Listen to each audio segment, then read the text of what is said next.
더불어민주당 문재인 대선 후보 초청 포럼을 시작하도록 하겠습니다.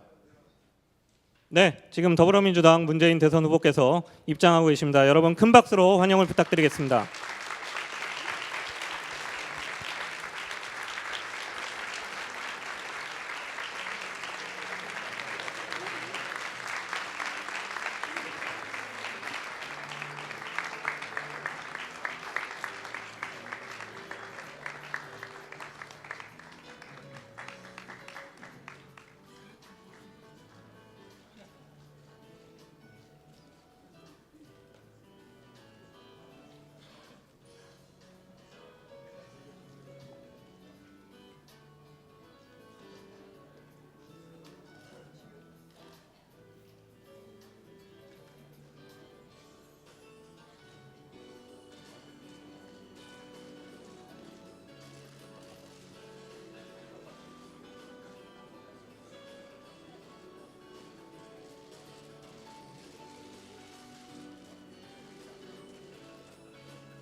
네, 정말 바쁘신 와중에도 저희 디지털 경제 국가 전략 대선 후보 초청 포럼에 응해주신 문재인 후보님께 정말 감사드리고요. 오늘 자리에 참석해주신 모든 분들께 감사드립니다. 자, 그럼 지금부터 미래 성장과 일자리 창출을 위한 디지털 경제 국가 전략 문재인 대선 후보 초청 포럼을 큰 박수와 함께 시작하도록 하겠습니다.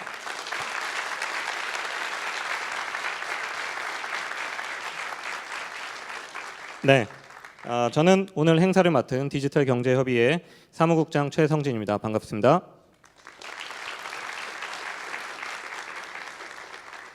네, 지금 행사는 저희가 온라인 라이브를 통해서도 보실 수 있는데요. 네이버 TV, 카카오 TV, 아프리카 TV, 옥수수 등에서 지금 생방송으로 지금 진행이 되고 있습니다.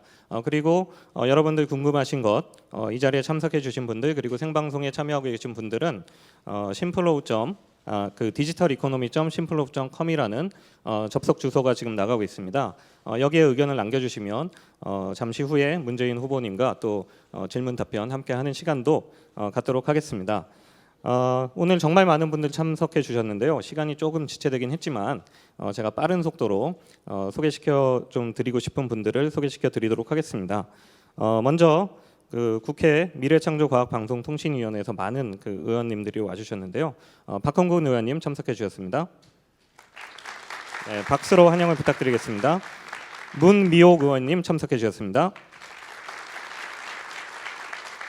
이상인 의원님 참석해 주셨습니다. 전현희 의원님 참석해 주셨습니다. 고용진 의원님 참석해 주셨습니다. 네, 고용진 의원님 오셨는데 잠시 자리 비우신 것 같습니다. 그러면 문재인 후보 중앙 선대위 분들도 몇 분만 소개시켜 드리도록 하겠습니다. 선대위원장 맡고 계신 김진표 의원님 참석해 주셨습니다. 또 선대위 청년위원장 맡고 계시죠. 김병관 의원님 참석해 주셨습니다. 네, 그리고 선대위 전략본부장인 전병헌 전 의원님 참석해 주셨습니다.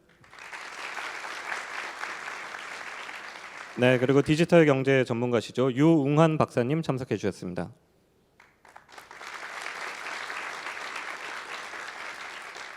네, 그리고 유영민 SNS 공동본부장님 참석해 주셨습니다.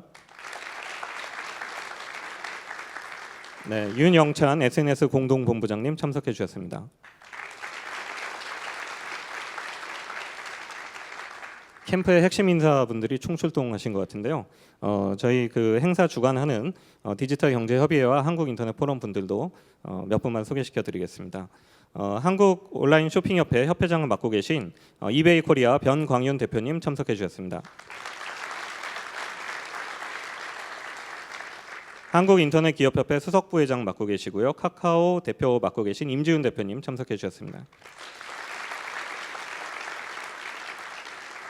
게임산업협회 강진철 회장님 참석해 주셨습니다. 코리아 스타트업 포럼 의장이시죠. 우한 형제들 김봉진 대표님 참석해 주셨습니다. 한국 핀테크 산업협회 협회장 비버 리퍼블리카의 이승건 대표님 참석해 주셨습니다. 한국 인터넷 전문가협회 김철균 회장님 참석해 주셨습니다. 네, 한국 인터넷 포럼 운영위원장을 맡고 계신 권헌영 고려대 교수님 참석해 주셨습니다.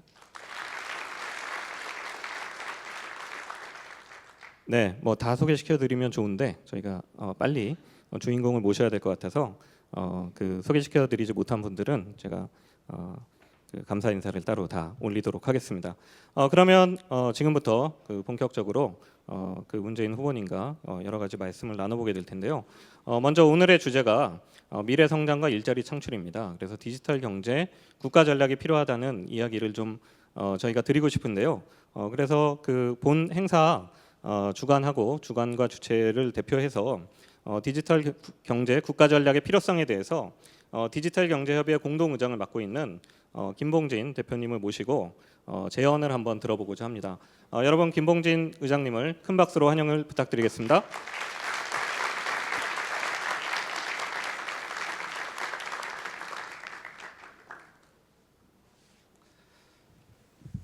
네, 안녕하세요. 반갑습니다. 네, 디지털 경제협의회 공동의장을 맡고 있는 김봉진입니다. 오늘 이렇게 더불어민주당 문재인 후보님과 함께 디지털 경제에 관련된 이야기를 나눌 수 있는 뜻깊은 자리에 오신 여러분들께 진심으로 감사드리겠습니다. 오늘 제가 간단한 제언과 생각들을 좀 말씀드릴 텐데요. 여러분들 이야기 들어주시고 좀 여기에 대해서도 많은 생각들 나눠주셨으면 감사하겠습니다.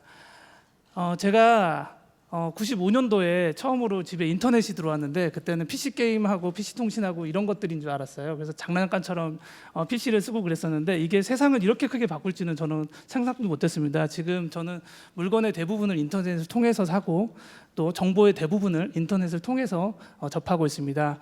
그리고 나서 2009년도에 스마트폰이 새로 나왔는데요. 이런 인터넷을 내 주머니 안에 갖고 다니니까 더 큰 일이 벌어졌었죠. 택시도 이제 스마트폰으로 부르고 여러 가지 일들을 스마트폰으로 하고 있습니다. 그런데 작년에 또 이런 일이 있었어요. 알파고가 충격적으로 등장을 하면서 더 큰 일이 벌어지고 있는데요. 알파고는 인공지능을 대표하는 하고 있는데요. 이 알파고뿐만 아니라 뭐 자율주행이라던가 스마트 팩토리 뭐 여러 가지 것들이 우리 시장을 계속 크게 바꿔나가고 있습니다. 그리고 앞으로 우리 자녀 세대에서는 더 큰 변화를 만들어갈 것이라는 것에 대해서 크게 다른 이견은 없으실 거라고 생각이 들고 있습니다. 지금 디지털 경제의 강자가 세계 경제의 강자가 되고 있습니다. 많은 분들이 디지털 경제가 기존에 있었던 산업보다는 조금 더 작은 수준에서 일을 하고 있다고 생각하는데요. 이 자료를 한번 볼 텐데요. 미국의 시가총액과 중국의 시가총액을 자료를 한번 찾아봤습니다. 미국의 시가총액 6개 중에 상위 6개 중에 5개의 기업이 디지털 경제를 이끌고 있는 디지털 기업입니다. 애플, 구글, 마이크로소프트, 아마존 같은 기업이고요. 전통 산업은 거의 하나도 들어가 있지 않습니다. 우리가 생각하는 지이라던가 월마트 같은 경우에는 들어가 있지 않고 있죠. 중국 기업도 마찬가지입니다. 10개 중에 2개가 인터넷 기업인데요. 텐센트와 알리바바입니다. 불과 10년 전에는 이 순위 안에도 들어있지 않았을 거라고 생각이 듭니다. 한국에도 우리나라를 대표하는 자랑스러운 IT 기업들이 있죠. 카카오와 네이버가 있을 것 같은데요. 지금 아주 잘 해주고 계시지만 이런 글로벌의 큰 기업들과 비교했을 때는 이렇게 보면은 아주 미미한 수준입니다. 애플이 853조의 기업 가치를 하고 있는 반면에 네이버는 27조, 카카오는 6조 정도에 불과합니다. 우리나라 기업들과 비교했을 때는 굉장히 큰 기업이지만 전 세계에 있는 기업들과 비교했을 때는 아직 갈 길이 멀지 않나 이런 생각을 하고 있습니다. 이것은 우리가 국가가 뭔가를 잘못했다 아니면 산업이 우리 같은 창업자들이 뭔가 아직도 잘못하고 있다라는 것보다는 우리가 정말로 가야 될 길이 아직 많이 남았다라는 생각을 좀 해보게 됩니다. 디지털 경제의 주인공은 혁신 기업인데요. 디지털 혁신 기업은 일자리와 경제 혁신, 그다음에 디지털 경제 성장의 열쇠라고 생각합니다. 실제로 일자리에 관련돼서 어떤 역할을 하고 있는지 찾아봤는데요. 미국은 지난 28년 동안 조사를 해보면 기존 기업은 매년 100만 개씩 일자리가 감소하고 있는데요. 창업 기업은 매년 300만 개의 일자리가 창출되고 있다고 합니다. 한국도 마찬가지인데요. 기존 기업은 89만 개의 일자리가 감소하고 있는 반면 창업 기업은 125만 개의 일자리가 창출되고 있다고 통계청의 자료에 나와 있습니다. 이런 창업 기업들이 새로운 일자리를 만들어냄으로써 국가 경제를 더 활성화하고 있다고 생각을 하고 있습니다. 혁신 창업 기업의 중심의 경제 구조를 만들어 나가려고 하면은 미래지향적인 일자리 창출이 가능하다라고 생각하고 있습니다. 이런 의미에서 디지털 경제의 중심인 국가 전략이 필요하지 않을까라고 감히 제언을 드리고 싶습니다. 만약 이런 제언이 필요하다라면은 저희는 한 3가지 정도를 이런 것들에 대해서 다른 국가들은 어떻게 하고 있는지 살펴봤습니다. 미국은 스타트업 아메리카, 중국은 인터넷 플러스, 독일은 인더스트리 4.0, 이스라엘은 스타트업 네이션 같은 국가적인 차원에서 이들 디지털 기업을 더 빠르게 성장시키고 있습니다. 이것은 단순히 디지털을 위한 게 아니라 국가 경제를 위하고 있는 것이라고 생각이 듭니다. 우리나라에도 당연히 이런 것들이 필요하지 않을까라는 생각이 들고 있고요. 감히 제언을 드리자면은 국가 전략의 방향에서 3가지 정도 말씀드리고 싶습니다. 첫 번째는 창업가 정신 고치입니다. 창업가 정신은 세상의 문제를 해결하고 이런 것들을 해결하기 위해서 발벗고 나서는 정신을 말합니다. 모든 젊은 사람들이 그리고 사업에 실패한 분들이 모두가 과감하게 창업에 뛰어들 수 있는 사회적 분위기가 형성되길 바랍니다. 두 번째는 혁신의 장려인데요. 혁신은 새로운 가치를 만들어냅니다. 그러다 보면 기존에 있었던 제도와 인식과 충돌될 수 있는 부분이 반드시 존재할 수밖에 없다고 생각이 됩니다. 이럴 때 좀 더 혁신의 편에 들어서 혁신을 지지해 주는 것을 제언하고 싶습니다. 이를 통해서 더 큰 가치를 만들어낸 사회적 가치를 사회 구성원 모두와 나눌 수 있는 정책이 더 필요하지 않을까라는 생각이 듭니다. 아까 보셨던 우리나라의 인터넷 기업의 수준과 미국과 중국의 인터넷 기업 수준 보면은 훨씬 더 크게 해서 크게 나눠 가질 것들이 더 많을 수 있다라는 생각을 하고 있습니다. 세 번째는 생태계 활성화입니다. 기업은 선수이고 국가는 심판입니다. 더 많은 선수들이 더 넓은 운동장에서 뛰어놀 수 있도록 자유롭고 공정한 선의의 경쟁을 펼칠 수 있도록 환경이 필요하다고 생각합니다. 또한 실패하더라도 반드시 다시 도전할 수 있는 생태계를 조성해야 된다고 생각합니다. 문재인 후보님과 여기 계신 모든 분들이 지혜를 모아서 대한민국이 가야 할 이정표를 함께 만들어 갔으면 좋겠습니다. 네, 저희 이야기 들어주셔서 감사합니다. 네.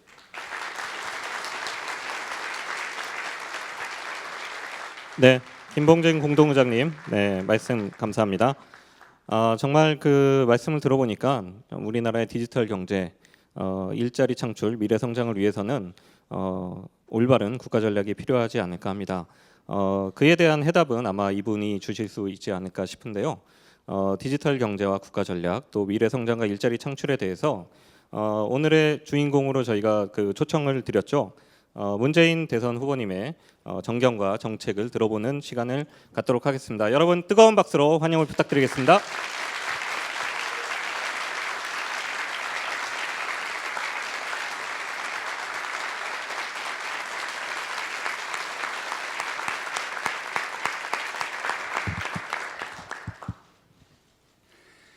예, 반갑습니다. 문재인입니다. IT의 미래를 보고 싶으면 한국에 가보라.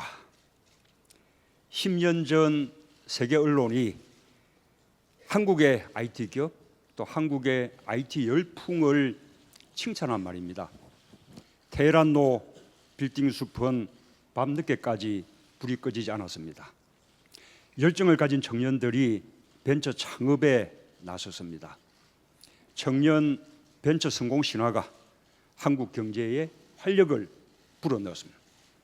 그런데 딱 10년이 지난 지금 어떻습니까? 한국의 ICT 산업의 설비 투자는 2008년부터 2011년 사이에는 연평균 증가율 5.3%였던 것이 2012년부터 2015년 사이에는 1.8%로 무려 3.5%포인트나 떨어졌습니다.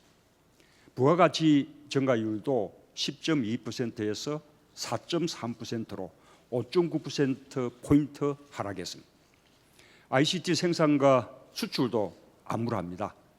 ICT 생산은 지난 2011년에 한 자릿수 증가로 급락한 후 2015년부터는 마이너스 성장으로 그렇게 돌아섰습니다. 수출 증가율은 11.8%에서 3.7%로 무려 8.1%포인트나 떨어졌습니다. 2011년에 1,017억 달러까지 치솟았던 우리나라 ICT 무역 흑자는 2015년에 815억 달러로 대폭 줄어들었습니다. 우리가 10년 동안 이렇게 뒷걸음질하는 동안에 세계는 미래를 향해 달려가고 있습니다. 미국은 인공지능에 적극 투자했습니다. 4차 산업혁명의 선두에 서기 위해서 범정부적 국가 전략을 치밀하게 수립하고 있습니다. 중국은 연간 700만 명이 대학을 졸업하는데 그 가운데 300만 명이 혁신 창업에 뛰어듭니다. 세계는 이미 4차 산업혁명의 경주를 시작했습니다. 더 이상 뒤처져서는 따라잡을 수 없습니다. 대한민국은 다시 뛰어야 합니다. 4차 산업혁명 준비에 국가의 모든 역량을 모아야 합니다. 저는 4차 산업혁명을 힘있게 밀어붙이고 혁신 벤처기업의 확실한 지원을 위하여 중소기업청을 중소벤처기업부로 확대 신설하겠다고 이미 공약했습니다. 대한민국을 벤처 창업의 열기가 가득한 창업국가로 만들어야 합니다. 혁신기업으로 혁신 일자리를 만들어서 대한민국의 혁신 성장을 이끌어 가야 합니다. 이를 위해서 먼저 벤처기업 창업의 문턱부터 낮추겠습니다. 창의적인 아이디어만 있다면 누구나 손쉽게 창업할 수 있도록 창업 지원을 대폭 확대하겠습니다. 창업 후에는 경쟁력을 갖고 경쟁에서 살아남을 수 있도록 지원하겠습니다. 정부가 혁신 벤처기업의 구매자가 되고 또 중개자가 되고 마케팅 대행사가 되겠습니다. 4차 산업혁명을 정부가 주도하겠다 그렇게 했더니 기업의 자율성과 창의력을 막는 거 아니냐 이렇게 걱정합니다. 그러나 걱정하지 않으셔도 됩니다. 정부는 기업인 여러분들이 달릴 탄탄한 길을 닦아드릴 것입니다. 그 길에서 이래라 저래라 기업을 컨트롤하는 정부가 아니라 기업과 함께 뛰는 페이스메이커 정부가 되겠습니다. 이와 함께 시장의 공정성을 똑바로 세우겠습니다. 공정한 시장 질서를 위반하는 불공정 거래 행위는 엄단하고 징벌적 손해배상 책임을 지우겠습니다. 시대에 맞지 않는 많은 규제는 4차 산업혁명으로 나아가는 길에 아주 큰 걸림돌입니다. 새 정부는 나쁜 규제를 더하지 않고 나쁜 규제를 없애는 정부가 되겠습니다. 신산업 분야부터 시작해서 네거티브 규제 체제로 대전환하겠습니다. 어떻습니까? 이만하면 신명나게 일해볼만 하지 않겠습니까?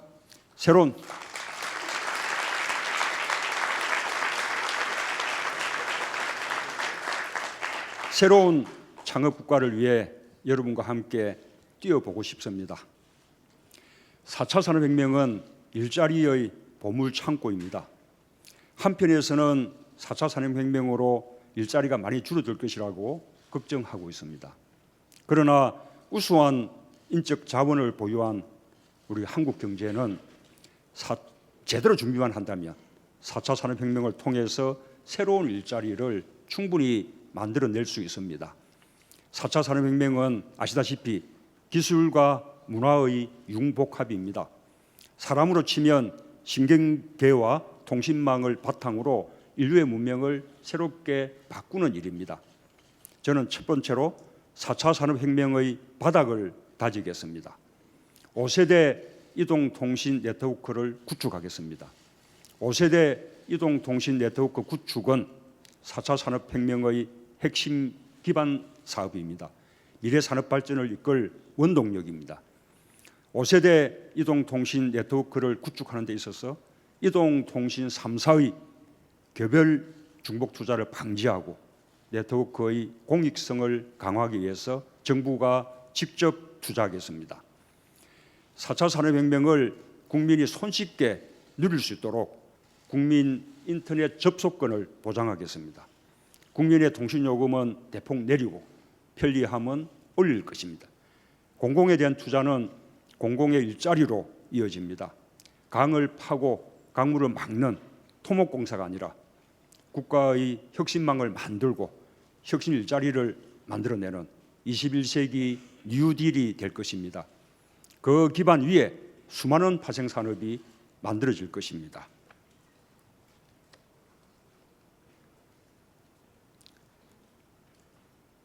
신생기업이 탄생하고 또 국민에게 새로운 일자리가 제공될 것입니다. 미래는 상상을 실현하려는 그 도전 속에서 만들어집니다. 둘째로 인터넷망 1등 국가를 만들겠습니다.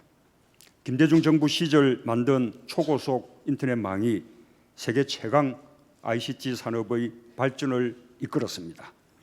대한민국을 세계 최고 사물 인터넷망 국가로 만들겠습니다. 사물 인터넷망 구축은 우리의 삶을 눈부시게 발전시킬 것입니다. TV와 냉장고가 서로 대화하고 전화기와 난방 보일러가 손발을 맞추게 됩니다. 스마트 도로에서 자율 주행차가 달리고 우리는 차 안에서 스마트 공장의 업무를 수행하게 될 것입니다. 스마트 농업 혁신으로 스마트 팜이 만들어져서 농산물의 파종은 전체적으로 조정되고 또 예측된 시스템에 의해서 수확되고 판매될 것입니다. 주요 도시마다 도시농업센터와 스마트 공장이 들어설 것입니다. 스마트 도시는 전기는 물론이며 상하수도 관리에서부터 난방까지 또한 교통 시스템과 재해 방지까지 책임질 것입니다. 도시를 제어하고 관리하는 기업들이 들어설 것입니다. 4차 산업혁명은 상상하지 못할 새로운 직장, 새로운 기업, 새로운 일자리를 만들어낼 것입니다. 여기에 계신 우리 기업인들이 세상을 변화시키는 4차 산업혁명의 혁명가들입니다. 다음 정부는 여러분들이 마음껏 일할 수 있는 환경을 만드는 데 총력을 집중할 것입니다. 여러분들이 새로운 직종을 만들고 또 새로운 일터와 일자리를 만들어 주십시오. 정부는 여러분의 충실한 심부름꾼이 될 것입니다. 새로운 혁신 일자리를 만들기 위해서는 재교육 프로그램이 필요합니다. 정부가 다양한 재교육 프로그램으로 인재를 육성하고 이를 통해서 고용을 지원하겠습니다. 정부가 좋은 일꾼들을 많이 만들어낼 테니 여러분들께서 좋은 일거리를 만들어 주십시오. 혁신 벤처 기업에는 국경이 없습니다. 글로벌 디지털 정부가 되겠습니다. 문을 활짝 열어서 세계의 혁신 벤처가 우리 한국으로 들어오고 우리의 혁신 벤처가 세계로 나가도록 그렇게 하겠습니다. 혁신을 수입하고 혁신을 수출하는 혁신 경제의 바탕을 만들겠습니다. 4차 산업혁명은 이미 시작됐습니다. 우리는 이제 4차 산업혁명이라는 한 번도 가본 적이 없는 미지의 세계로 나아가는 기관차를 출발시켜야 합니다. 정부가 4차 산업혁명이라는 황무지에 레일을 깔겠습니다. 여러분의 창의력으로 혁신의 신세계를 만들어 주십시오. 정부가 여러분과 함께 새로운 대한민국의 기반을 만들겠습니다. 감사합니다. 네, 다시 한번 힘찬 박수 부탁드리겠습니다.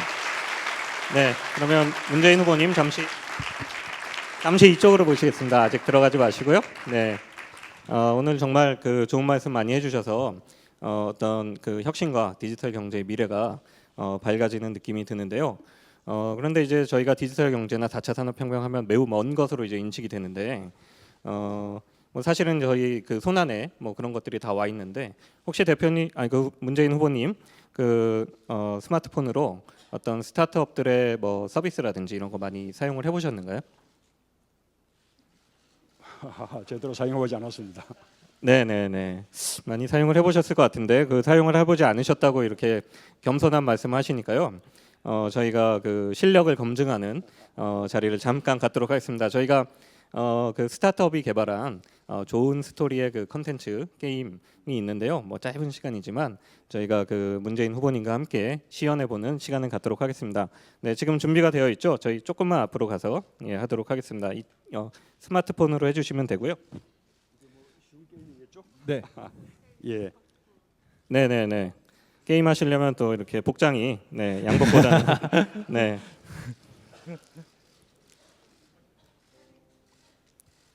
네, 팔까지 걷어붙이셨습니다. 네. 얼마나 실력이 좋으신지 한번 보도록 후보님 하겠습니다. 안녕하세요. 저는 게임 스타트업 나나리 스튜디오라는 회사고요. 그 창업자 겸 프로듀서를 맡고 있는 박재환이라고 합니다. 예, 후보님 반갑습니다. 일단 너무 긴장하시지 말고요. 저희 게임이 어려운 게임은 아니에요. 그래서 후보님 혹시 셀레의 법칙이라는 법칙을 들어보신 적 있으세요? 예. 머피의 법칙 반대말이죠. 오 아시네요. 대단하시네요. 예, 아이, 박수 그 한번 정도- 주세요, 여러분. 그 정도는 네, 예. 이게 사실은 제목이 셀리의 법칙이라는 게임이에요. 어. 그래서 모든 일에 행운이 따르는 그런 예. 법칙을 게임으로 표현한 게임인데요. 예. 이제 게임에 하기 앞서서 저희 게임에 대한 간단한 소개를 드리자면 일단 스토리가 좀 감동적입니다. 그 후보님 따님 있으시죠? 예. 네, 그 이 게임이 바로 아버지와 딸 그리고 딸 아버지의 사랑을 담은 그런 게임이에요. 그래서 딸인 셀리가 게임을 진행을 할 때 이제 게임의 앞에 막고 있는 문 같은 것들이 이렇게 쉽게 열리게 돼요. 근데 알고 보니까 이제 같은 스테이지를 또 아빠의 입장에서 한 번 더 플레이를 하게 되거든요. 예. 근데 아빠의 입장에서 이제 그 딸의 문을 열어줘야 돼요. 그래서 사실은 딸의 행운이 아버지의 사랑 때문에 그것이 이루어질 수 있었다라는 내용을 담은 감동적인 게임인데요. 예. 네, 한번 해보시겠어요? 간단하게 이제 탭을 하셔서 게임을 시작하실 수가 있습니다. 네, 게임을 진행하면 저렇게 동화책 같이 스토리가 떠오르게 돼요. 네, 탭해서 앞으로 나가 보시겠어요? 네. 그래서 방금 열린 것처럼 문이 쉽게 열리게 돼요. 네, 자동으로 문이 열리는 것처럼 보이죠. 네, 딸의 앞길은 수월하게 잘 굴러갑니다. 네, 그래서 아버지와의 그런 스토리가 이제 보이고요. 이제 딸이 플레이가 끝나면은 이제 아빠를 플레이 하셔야 돼요. 그래서 아버지는 이제 저쪽 버튼을 눌러서 꾹 눌러 보시겠어요? 네, 꾹 누르면 이제 옆으로 이동을 하게 되는데 아까 딸이 움직였던 대로 이제 움직이게 돼요. 그래서 이제 아버지의 스토리와 딸의 스토리가 이제 같이 뜨는데 이제 아버지와 입장과 딸의 입장 둘 다를 느낄 수 있어요, 유저 입장에서. 그래서 저렇게 앞에 있는 열쇠를 먹으면은 이렇게 문이 열리게 돼요. 그래서 사실은 아까 전에 열렸던 문들이 다 아버지가 열어줬던 그런 문이라는 컨셉의 게임입니다. 네, 여기까지 설명해드리겠습니다. 네네. 정말 오늘 처음 하시는 건데 만만치 않은 실력을 가지신 것 같습니다. 그러면 다시 후보님은 자리로 모시도록 하겠습니다.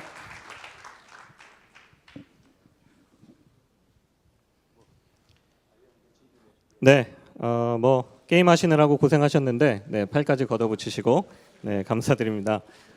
저희 오늘 뭐 귀한 시간 내셔서 오신 만큼 여기 그 계신 각계각층 의견을 또 많이 들어봐야 될 것 같습니다. 그래서 후보와의 대담, 그 디지털 경제와 대한민국의 미래를 묻는다라는 순서를 준비를 했고요. 후보 대담은 오늘 행사 공동 주관인 한국인터넷포럼의 운영위원장 고려대 권현영 교수님께서 좌장을 맡아서 진행을 해주시겠습니다. 권현영 교수님께 따뜻한 박수 부탁드리겠습니다. 네, 여러분 반갑습니다. 우리 문재인 후보님 대선 재수생이시죠? 예, 좋은 성과가 있으시기를 간절히 바랍니다. 게임은 재미있으셨습니까? 저는 뭐 옛날에 뭐 블록 쌓는 정도 네, 뭐 그 수준에서 더 나가지 못했습니다. 네. 블록 쌓는 거 하셨던 거 보니까 뭐 되게 모범생이셨던 것 같아요. 예, 저희 때는 이렇게 게임이 그렇게 활성화되기 이전 그런 이제 세대였고요. 반면에 이제 제 아들은 아주 초등학교 저학년 때부터 그때 뭐 닌텐도라는 그 게임 아주 일찍부터 제가 시작할 수 있게 그렇게 해주었습니다. 안 말리셨다는 뜻이세요? 공부 안 하고 게임 하는데 안 말리신 거예요?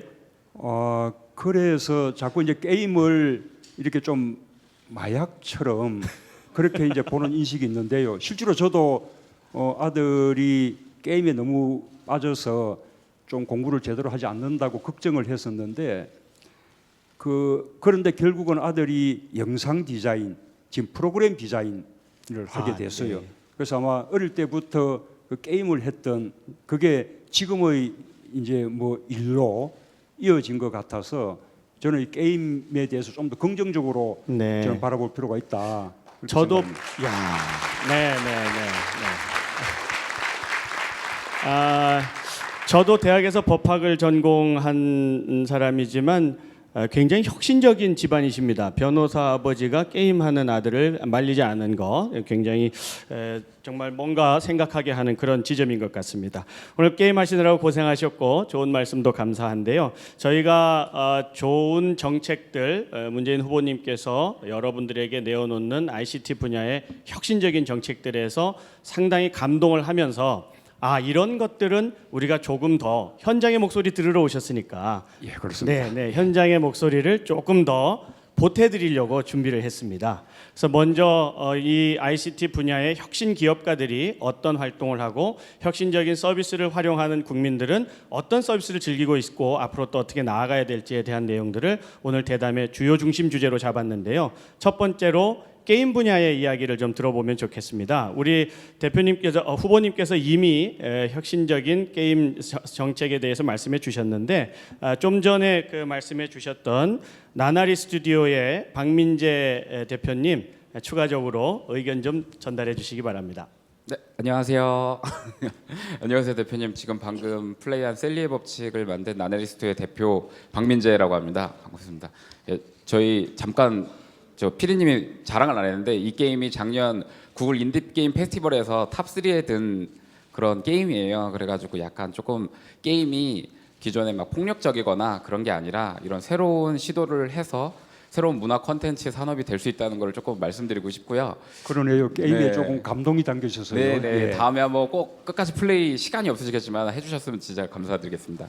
네, 다름이 아니라 이제 제가 드릴 질문은 저희가 이제 게임이 국내 컨텐츠 산업 수출의 절반 이상을 담당하고 있습니다.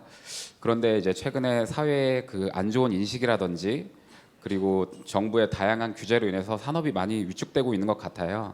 그래가지고 2011년에 9만 5천 명이었던 종사자 수가 2015년에는 8만 명으로 지금 이미 1만 5천 명의 그 일자리가 줄어들었거든요. 그래서 저희는 이제 저희 게임 입장에서는 게임 산업의 정책 방향을 어떻게 설정하고 계신지 한번 질문드리고 싶습니다. 네, 지금 답변하시고 싶으시죠? 아마 이 답변을 일일이 하시다 보면 오늘 아마 다른 일정은 못 하시고 여기 오늘 잡혀 계셔야 될 겁니다. 그래서 저희가 우리 문재인 후보님이 너무 바쁘시다는 사실을 알고 좀 질문부터 쭉 정리하고 또 후보님께서 답변하시는 시간으로 이렇게 종합적으로 진행하면 더 효율적일 것 같습니다. 지금 그 마이크에 그 일자리 대통령 이렇게 되어 있습니다. 후보님 마이크 한번 들어봐 주시겠어요? 그 마이크를 이렇게 들면 일자리 대통령 이렇게 돼 있으세요. 그래서 이게 아마 디지털 경제 혁신적인 일자리를 많이 내시겠다라는 그런 아주 핵심적인 화두를 들고 계시는 것 같은데요. 이 우리 대한민국 사회가 현재 겪고 있는 고통은 젊은이들의 미래입니다. 우리 젊은이들이 가고 싶은 일자리는 없고 안 가고 싶은 일자리는 자꾸 가라고 그래요. 그래서 이 문제를 해결해야 되는데 이런 일자리는 정말 혁신적인 분야에서 만들어내야 됩니다. 어떤 분야의 일자리가 필요하고 또 우리 젊은이들은 어떤 고통을 겪고 있는지에 대해서 좀 들어봤으면 좋겠습니다. 그래서 저희가 대학생 정휘준님을 모셨습니다. 정휘준님 나와 계시죠? 네. 네, 바로 옆자리에 계시네요. 네, 그 후보님께 꼭 부탁드리고 싶은 말씀이 있거나 질문이 있으시면 좀 해주세요. 네, 지금 대학교 3학년 재학 중인 정휘준이라고 합니다. 청년 세대의 취업난이 심각한 거는 후보님도 잘 알고 계시리라 생각합니다. 또 더구나 아까 김봉진 대표님이 지적하신 바와 같이 기존의 대기업이나 산업들이 창출할 수 있는 고용이 점점 줄어들고 있는 게 현실인데요. 이런 상황에서 저희 청년들이 새로운 산업 그리고 스타트업 기업들의 취업 혹은 창업을 도전해야 되는 그런 상황입니다. 하지만 저희 젊은 세대들이 오롯이 감당하기에는 너무나 큰 그런 리스크들이 있는 것 또한 사실인데요. 이런 리스크를 정부 차원에서 국가가 조금 분담할 수 있는 그런 정책을 계획하고 계시거나 혹은 이런 다양한 리스크로 인해서 도전을 망설이고 있는 청년 세대에게 전달하고 싶은 말씀이 있으시면 부탁드리겠습니다. 지금 메모 열심히 하고 계신데 종이가 혹시 부족하진 않으십니까? 필요하면 저희가 메모지를 더 드리겠습니다. 예, 지금 메모를 쭉 해주셔서 마지막에 종합적으로 답변을 해주시기를 부탁드리겠습니다. 또 한 분야가 디지털 혁신 경제를 타고 돌고 있는 분야에는 전자상거래 분야가 있습니다. 새로운 샵들이 많이 나타나고 우리나라는 또 창업을 하는 분들이 치킨집을 그렇게 많이 해서 유명해지고 있는데 이 외에도 상당한 수준의 샵들이 온라인에서 생기면 사실 거래 비용을 줄일 수 있고 여러 가지 형태의 혁신적인 일자리를 많이 만들 수 있습니다. 그리고 우리 경제는 또 해외로 나아가서 우리 상품이나 서비스를 팔지 않고는 또 존재 자체가 불가능한 형태의 경제 구조를 갖고 있는데 이 분야에서 혁신적인 일자리, 혁신적인 기업 문화 이런 건 어떻게 창출할 수 있는지에 대해서도 한번 말씀을 들어보고자 합니다. 글로벌 셀러 창업연구소의 안영신 소장님 나와 계십니다. 네, 안녕하십니까. 네, 소장님 네네. 부탁드리겠습니다. 네, 안녕하십니까. 저는 해외에 있는 온라인 상품을 국내 온라인에 팔거나 반대로 한국에 있는 좋은 상품들을 전 세계 온라인 마켓에 파는 글로벌 셀러라는 일을 하고 있고요. 이런 글로벌 셀러를 많은 청년들한테 또 알리는 글로벌 셀러 창업연구소라는 회사를 운영하고 있습니다. 온라인 쇼핑이 단순하게 오프라인에 있는 상품들을 온라인에 옮겨서 파는 것뿐만 아니라 저 같은 1인 스타트업들이 대한민국의 좋은 상품들을 전 세계 온라인 마켓에 판매할 수 있는 정말 훌륭한 수출 플랫폼이라고 생각합니다. 하지만 이 정부에서는 이런 온라인 판매자들의 그 속성을 이해하지 못하고 예를 들면 최근에 가장 이슈가 있었던 전화법과 같은 과도한 규제들이 많이 생기면서 어려움을 겪고 있습니다. 그래서 이런 국내에 포화된 온라인 판매자들이 전 세계 온라인에 판매할 수 있도록 정부에서 적극적인 정책들이 나온다고 하면 새로운 일자리가 많이 나올 것 같고 청년 실업난도 많이 해소가 될 것 같은데 이런 해외 온라인에 팔 수 있는 다양한 판매자를 육성하는 어떤 그런 계획에 대해서 정부가 어떤 제도를 마련할 수 있을지 그런 의견을 좀 여쭤보고 싶습니다.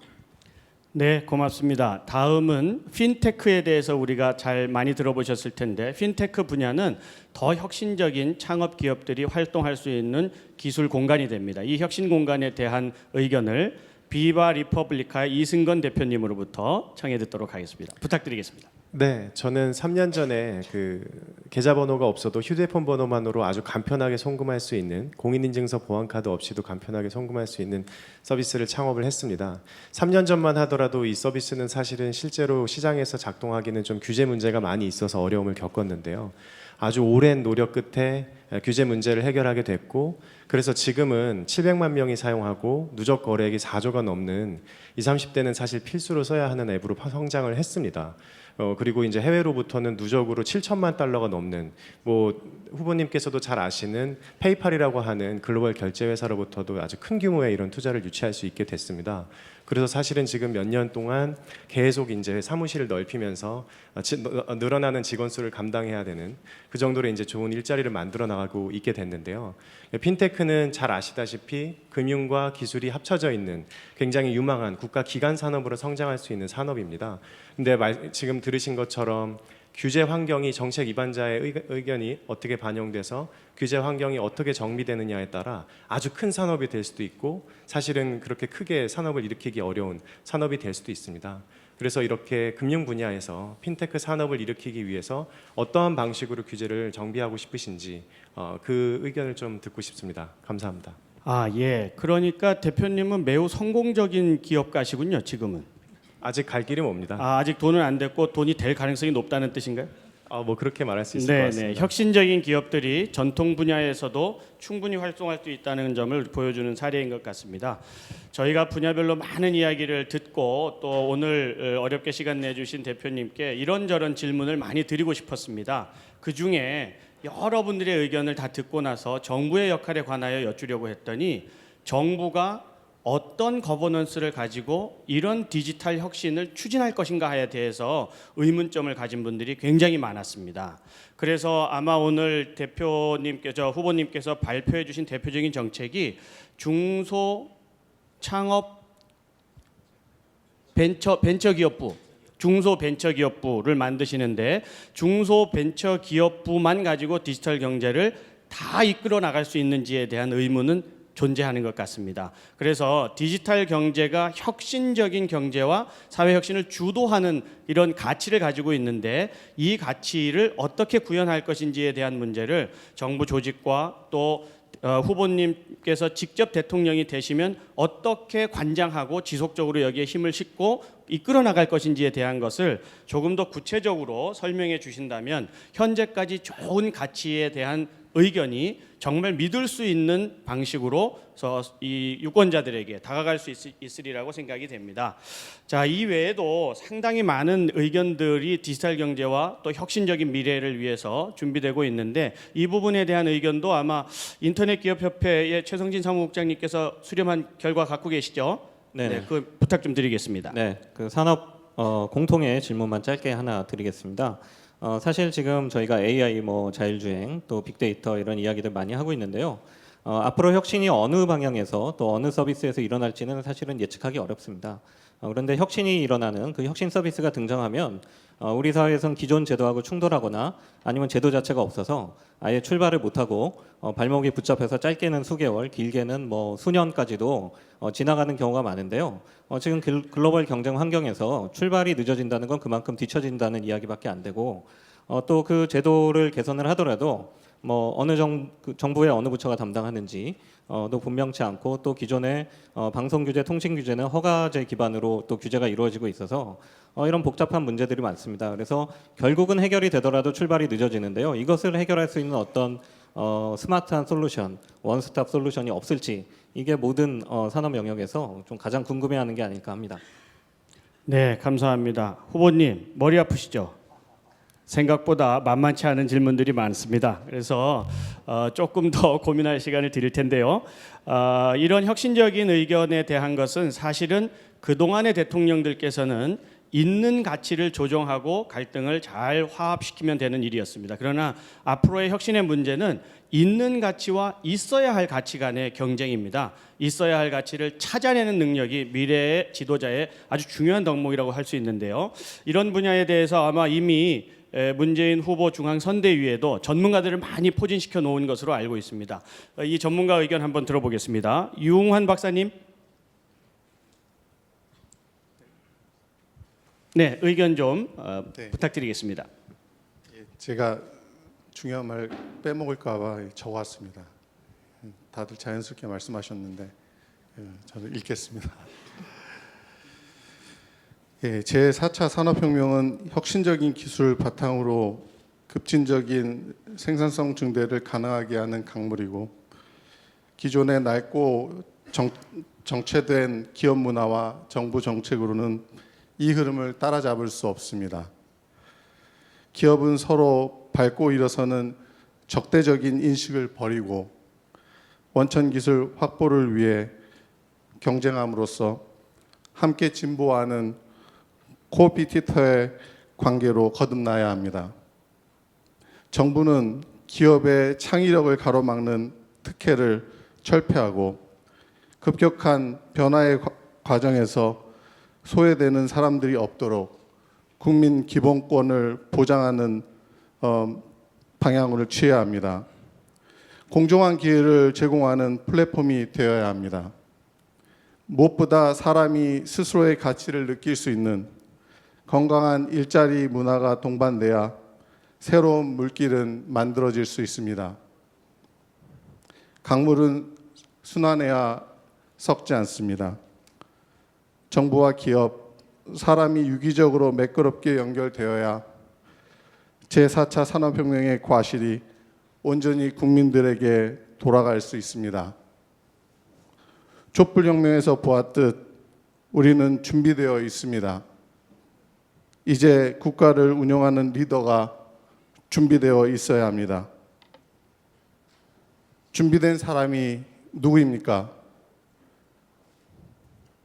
여기에 참석하신 모 후보가 이 모든 준비가 되어 있다고 보는데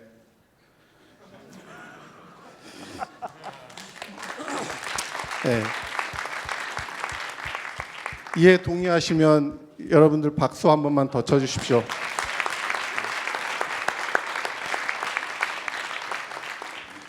이 일을 할 수 있는 준비가 되어 있는 사람, 그분에 대한 확신이 있었기에 제가 문재인 캠프에 합류한 것입니다. 감사합니다. 네. 유홍환 박사님께서는 그 어려운 말씀이시라서 원고를 다 준비해 오신 것 같습니다. 그래서 오늘 너무 고생하셨는데 박수 한 번 더 보내주시기 바랍니다. 네, 후보님께서 뭐 유 박사님 견해에 대해서는 특별히 코멘트 안 하셔도 될 것 같은 느낌이 듭니다. 예, 오늘 말씀들을 여러 어려운 질문들이 많이 있었는데요. 그 분야별로 메모를 하시고 정리하셨는데 우리 후보님께서 종합적인 답변 한번 해주시면 고맙겠습니다. 예, 저는 뭐 사실 이제 질문보다는 질문과 함께 그에 대한 해법까지 조금 뭐 제시를 해주시면 좋았을 것 같은데, 왜냐하면 아마 질문하시는 분들이 그에 대한 해법을 다 알고 계실 것 같아요. 그래서 제가 이 답변하기가 조금 겁이 나는데요. 전체적으로는 거의 일관된 그 질문들이 규제 문제 아닌가 싶습니다. 그 규제 역대 정부가 이제 규제를 이렇게 많이 이제 없애기 위해서 노력을 많이 합니다. 그런데 규제를 없애면 또다시 그보다 더 많은 새로운 규제가 생겨나고 있는 그런 현실인데요. 저는 기본적으로 이제는 규제 체제 자체가 좀 바뀌어야겠다라고 생각을 합니다. 우리나라는 좀 성문법 국가이기 때문에 그래서인지 모르지만 법률상 할 수 있다는 근거가 있는 것만 할 수 있게끔, 법률에 근거가 없으면 할 수 없게끔 이렇게 규제가 돼 있어요. 과거에 이 경제 현상이 조금 느리게 이렇게 변할 때는 법이 부지런하게 그 변화하는 경제 현실에 따라갈 수가 있었는데, 지금은 경제 현실이 너무나 빠르게 변하고, 특히 뭐 4차 산업혁명 같은 경우는 어떻게 달라질지 우리가 가늠도 제대로 할 수 없는 그런 상황이기 때문에 그런 방식의 규제를 해가지고는 맞으면 법이 근거를 따라잡을 길이 없는 것이죠. 그러면 충분히 좋은 아이디어를 갖고 있어도 법의 근거가 없기 때문에 하지 못하는, 그 바람에 이제 세계에서 오히려 뒤로 이제 낙후되는 그런 현상이 생기게 되는 것이죠. 그래서 이제는 규제를 근본적으로 아까 말한 그 규제가 포지티브 규제라면 이제는 네거티브 규제로 바꾸어서 법에서 금지하는 것, 금지해둔 것 외에는 다 할 수 있게끔 이렇게 규제를 바꾸는 것이 필요하다고 생각합니다. 그것을 규제 전반을 다 그렇게 바꾸기는 당장 어렵겠는데, 우선은 신산업 분야, 새로운 산업 분야는 전반적으로 네거티브 규제로부터 시작하고, 그것이 정착되면 기존의 규제도 다 네거티브 규제로 전환해 나가는, 이게 가장 이 근본적인 방법이라고 생각되고요. 그다음에 지금 현재 규제도 보면 무슨 뭐 진입 규제 또 행위 규제 이래서 각 분야마다 이중 삼중에 아까 뭐 핀테크 질문하신 것도 그렇고 뭐 그런 규제들이 많은데, 이런 규제들을 전부 다 좀 자율 규제, 그다음에 사정 규제가 아닌 사후 규제로 이렇게 전환을 해야 한다고 생각합니다. 아까 게임 산업 부분은 우리 이 자리에 함께 계신 우리 전병헌 전 의원님이 아마 지금도 하실 것 같은데, e스포츠 그죠? 그 세계 협회장이세요. 그래서 다들 많이 아시죠? 과거에 게임 강제 셧다운제 개선하는데도 제일 앞장서서 역할을 하셨는데, 어쨌든 아까 제가 아들 이야기를 했지만 게임을 마치 마약처럼 이렇게 보는 좀 부정적인 어떤 인식이나 편견들부터 달라져야 할 것 같습니다.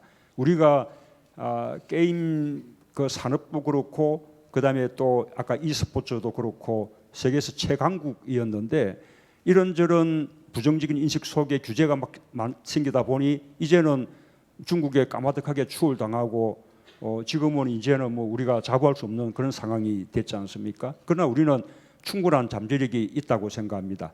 그런 규제들을 제대로 풀어주면 저는 게임 산업이 다시 우리 한국 경제의 새로운 성장 동력이 될 것이라고 저는 생각을 합니다. 이 청년 창업의 경우에 가장 중요한 것은 지금 미국의 실리콘밸리의 경우도 보면 첫 번째 창업에서 성공하는 경우는 거의 없고 두 번째 창업에서 대체로 성공한다고 합니다. 그것이 뭐 벤처 창업이 그런 거 아니겠습니까? 그래서 한 번 실패해도 다시 두 번, 세 번 새롭게 재도전할 수 있고 또 그렇게 두 번, 세 번째 창업의 경우에도 창업에 대한 지원을 받을 수 있는 이런 이제 패자부활 이런 제도가 필요한데 그것의 가장 큰 걸림돌은 연대보증제도죠. 벤처기업을 창업하면 따로 이 물적인 담보가 없으니까 뭐 벤처기업의 대표자 또는 임원 이런 분들이 다 연대보증해야 되는데 그러면 기업이 실패하면 이제는 개인은 신용불량자가 되기 때문에 재기가 불가능하게 되는 것이죠. 그래서 연대보증제는 전면적으로 폐지되어야 한다고 생각합니다. 이렇게 실패한 경우에 재기할 수 있는 그런 제도뿐만 아니라 좀 실패하지 않게끔 또 제대로 지원하는 것도 필요한데 지금 우리나라 지금 벤처 창업에 대한 지원 제도를 보면 대체로 인큐베이팅 단계까지 이제 지원을 해주는 그런 제도죠. 그런데 인큐베이팅 단계의 지원은 뭐 당연히 필요하지만 그 단계를 넘어서도 이제는 금융이라든지 마케팅 이런 부분을 벤처기업이 혼자서 헤쳐나가기가 어렵기 때문에 그런 부분에 대해서 정부가 적극적으로 마케팅 대응을 해준다든지 정부가 적극적으로 구매자 역할을 해준다든지 이런 지원 역할이 필요하다고 생각합니다. 좀 저는 두 가지가 특별히 추가되어야 한다고 생각하는데 우리 김진표 대표님이 제게 늘상 하시는 말씀인데 한 가지는 우리가 미국처럼 벤처 창업이 활성화되려면 첫 번째로 M&A 시장이 좀 활성화되어야 된다고 생각을 합니다. 벤처 창업에 성공하면 그 이제 성공한 사업을 대기업에게 제값을 받고 M&A를 통해서 매각하고 그리고 그 작업으로 보통 벤처 창업가들은 연관되는 또 많은 그 아이디어들을 갖고 있기 때문에 또 새로운 아이디어로 안정된 자금을 가지고 또 창업을 해 나가는 이렇게 하면 그 벤처 창업의 성공률이 아주 높아지는데 우리는 그것이 아니라 이 벤처 창업가들이 이 제대로 이렇게 창업을 하더라도 아무래도 마케팅이나 금융에서 어려움을 많이 겪으니까 그런 걸 이용해서 재벌 대기업들이 그 기술을 탈취해 가버리는 이런 식으로 현실이 되니까 뭐 좋은 그 아이디어를 갖고 있는 분들도 벤처 창업에 나서지 못하는 그것이 우리 지금 불공정한 거래 생태계거든요. 이 공정한 거래 생태계가 되려면 방금 M&A 시장 이런 것이 제대로 활성화되어야 한다고 생각하고요. 또 하나가 금융 혁신입니다. 지금 우리나라 금융은 전부 담보대출 그렇게 중심으로 돼 있고 신용대출은 아주 인색하지요. 그런데 벤처 창업가들이 이게 담보를 제공할 만한 그런 이제 재산들이 없기 때문에 이제는 우리 금융도 그 벤처 창업가의 아이디어 자체 또 벤처 창업가의 사업 구상 자체 이것을 보고 평가해서 금융을 하는 이런 좀 근본적인 금융 혁신이 필요하다고 생각합니다. 이런 제도까지 갖춰지면 저는 대한민국을 정말로 벤처 열풍을 불어일으키는 벤처 창업 국가 이렇게 만들어낼 수 있다고 생각합니다. 그 온라인 거래, 온라인 쇼핑을 통해서 우리 수출을 획기적으로 늘릴 수 있다. 그래서 온라인 이 쇼핑 사업자들이 수출 역군이다. 방금 그 말씀에 저는 뭐 100% 공감합니다. 그런데 그것을 가로막는 게 우리 뭐죠 그 공인 인증서 그 제도, 그다음에 또 액티브엑스라는 이런 이제 여러 가지 플러그인이 필요한 이거가 우리 온라인 거래를 굉장히 발목을 잡고 있는데 그런 부분들을 저는 과감하게 그 이제 폐지하겠다라고 이미 공약을 한 바가 있습니다.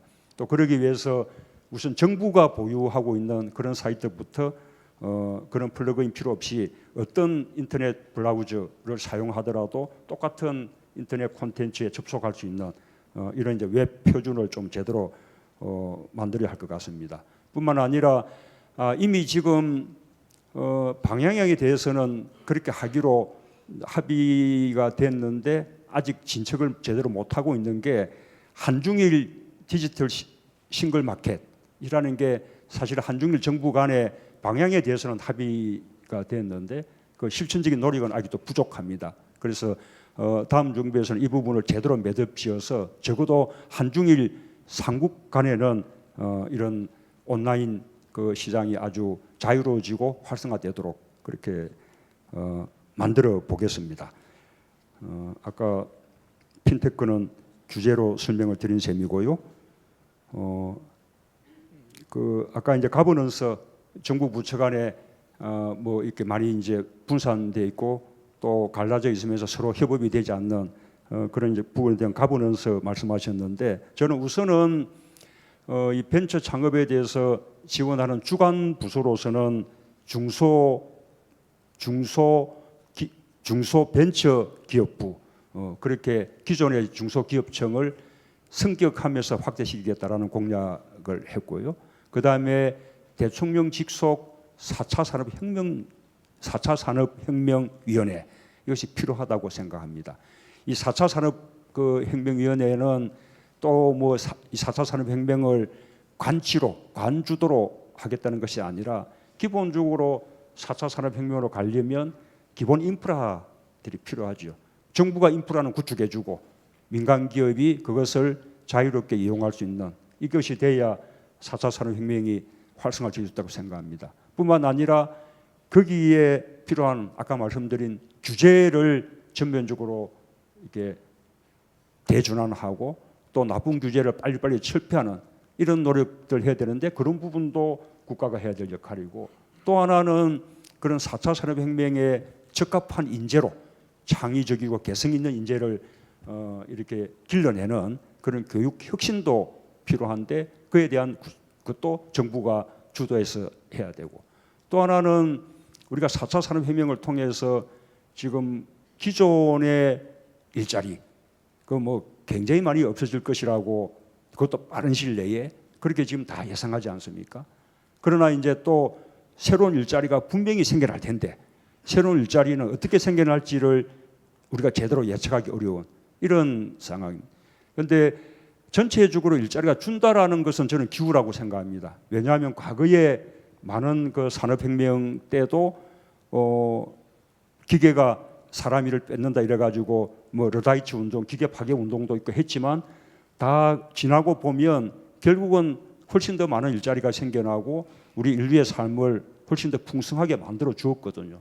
저는 4차 산업혁명도 훨씬 더 일자리를 늘리고 우리 그 인류의 삶을 더 발전시켜 줄 것이라고 믿습니다. 문제는 기존의 일자리에 종사하던 분들을 새로 생겨나는 일자리로 이렇게 옮겨주는 일이 필요한데 이 옮겨주려면 또 직업 재교육이 하나의 제2의 의무 교육으로 필요한 거죠. 그래서 이 부분에 대해서도 관장하는 이런 역할들을 정부가 다 조금 주도적으로 해줘야 되는데 이런 기본 인프라를 까는 기본 제도를 뒷받침하는 이런 부분들을 무슨 관치 경제라든지 뭐 관주도 이렇게 그 뭡니까 평가하거나 비난하는 것은 저는 맞지 않다고 생각합니다. 그 핀테크 이 산업에 대해서 하나만 더 이제 그 말씀드리자면 그렇게 규제는 전반적으로 협회되지만 또 한편으로 이제 걱정되는 것은 그 이 소비자 이 소비자들의 어떤 거래 안정성 이 부분을 제대로 확보하는 것하고 또 그 과정에서 소비자들의 개인 정보 이것을 좀 제대로 보호해주는 그런 것들을 함께 조금 병행해서 나가야 한다고 생각합니다. 너무 대충 나왔던 질문에 대해서는 답을 드렸는데 조금 사실 뭐 저도 제가 뭐 다 아는 것은 아니고 저도 전문가들로부터 공부해서 정책도 발표하고 하고 있는데 좀 잘 대답한 건지 걱정이 좀 됩니다. 예, 제가 여러분 뜨거운 박수 부탁드리겠습니다. 제가 사실 5년 전에도 우리 문 후보님과 함께 판교 테크노밸리에서 한번 이런 모임을 했었습니다. 그때는 후보님이 외워 갖고 오셨어요, 답변을. 근데 오늘 너무나도 자연스럽게 5년 동안 계속 IT 공부를 하신 건 아니죠? 다시 한번 뜨거운 박수 부탁드리겠습니다. 네. 아마도 창업과 일자리 중심으로 계획을 많이 갖고 계시고 상당히 그 믿음이 가는 그런 정책 발표이신 것 같습니다. 조금 더 나아가서 디지털 경제 전반에 대한 혁신 전도사를 꼭 옆에 두시고 그분과 함께 또 미래를 나아가는 열어가는 그런 대통령님이 되셨으면 하는 그런 바람을 가져봅니다. 오늘 말씀을 들어보니까 조목조목 그리고 체계적으로 생각을 가지고 계신 내용들을 우리 오늘 온라인 시청자들도 많이 보고 계신데 자세히 설명해 주셨습니다. 이후에는 사실은 이제 여기에 나와 있는 분들 외에 외부에서 온라인으로 참석하고 계신 분들로부터 의견을 받고 그 내용에 대해서 또 후보님께서 한 걸음 더 나오셔서 답변해 주시는 시간을 갖도록 하겠습니다. 이후 사회는 다시 디지털경제협의회 사무국장 최성진 님께 부탁드리겠습니다. 네, 권한영 교수님 수고 많으셨습니다. 저희가 행사 시작하면서 온라인상의 질문을 받고 그 후보님과 일문일답 하는 시간을 갖겠다고 약속을 드렸는데요. 저희가 뭐 그 정해진 시간이 사실은 다 지났습니다. 그래도 그 꼭 하나 정도는 저희가 온라인상에서 질문 드리고 받았으면 좋겠습니다. 후보님 좀 앞으로 함께 제가 질문을 드리겠습니다. 딱 한 가지 질문만 드리겠습니다. 일문일답이라고 해가지고 제가 앞에 설레발을 쳐놨더니 정말 하나만 물어봐야 되는 그런 사태가 발생했는데요. 저희가 나머지 의견은 지금 다 심플로에 기록이 되어 있으니까요. 이거를 다 모아가지고 저희가 문재인 대선 후보 캠프에 모두 전달하도록 하겠습니다. 그러면 또 저희가 그거에 대한 답변도 받고 또 정책에 반영해 주시리라고 믿습니다. 제일 추천이 많이 들어온 질문인데요. 네, 제가 한번 읽어보겠습니다. 문재인 후보님의 학창 시절 별명이 문제아였다고 들었습니다. 획일적이고 어업적인 당시 교육 분위기와 안 맞으셨다고 했는데요. 사실 요즘같이 창의적인 인재를 요구하는 시대에도 교육이 이를 뒷받침하지는 못하는 것 같습니다. 문제아, 문재인이 지금 시대의 교육을 받는다면 문제아가 되지 않을 수 있을지, 디지털 경제 시대에 맞는 교육의 혁신은 무엇일지 궁금합니다. 뭐 짤막하게 답변해 주시면 될 것 같은데요. 예, 그 문재아라는 별명이 제 이름 문재인으로부터 놓은 거긴 한데요. 제가 이제 좀 정학을 먹기도 하고 좀 다소 사고도 좀 치고 이랬기 때문에 또 생긴 별명이었습니다. 아마 좀 돌이켜 보면 그 젊은 시절의 방황 같은 거였다고 생각합니다.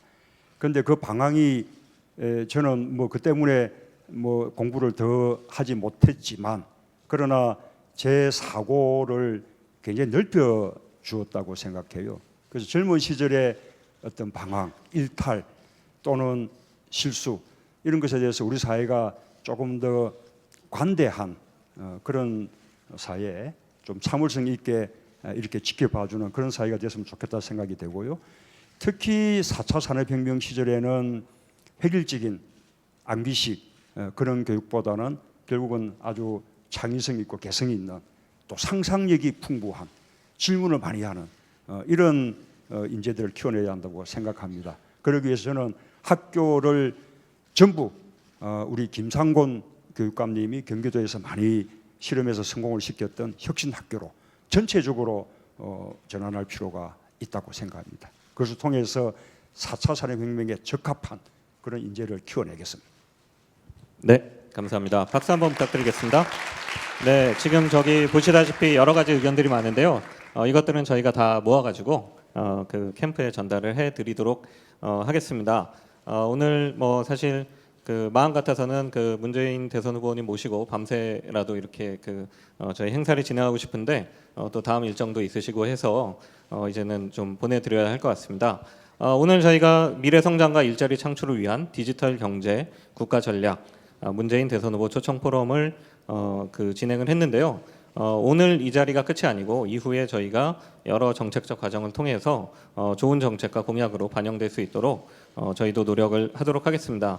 그러면 문재인 후보님 마지막으로 이 자리에 계신 분들한테 뭐 인사 말씀 한번 해주시면 감사하겠습니다. 네, 부탁드리겠습니다. 예, 오늘 뭐 이런 자리 마련해 주셔서 아주 감사드리고요. 아까 우리 교수님께서 2012년보다 많이 발전했다고 그렇게 말씀해 주셨는데 저는 정말 재수입니다. 그래서 아주 절박합니다. 정책 준비도 훨씬 열심히 했습니다. 저는 아주 잘 준비되었다고 그렇게 자부합니다. 잘 준비된 문재인과 함께 우리 새로운 대한민국 만들어 나가고 또 4차 산업혁명 시대 함께 열어주시기를 부탁드리겠습니다. 다 함께들 해주시겠습니까? 네, 감사합니다. 네, 그러면 이것으로 미래성장과 일자리 창출을 위한 디지털 경제 국가전략 문재인 대선 후보 초청 포럼을 모두 마치겠습니다. 참석해 주신 여러분 감사합니다. 저희 사진 촬영 좀 같이 하겠습니다. 네, 그래서 문재인 후보님 중심으로 좀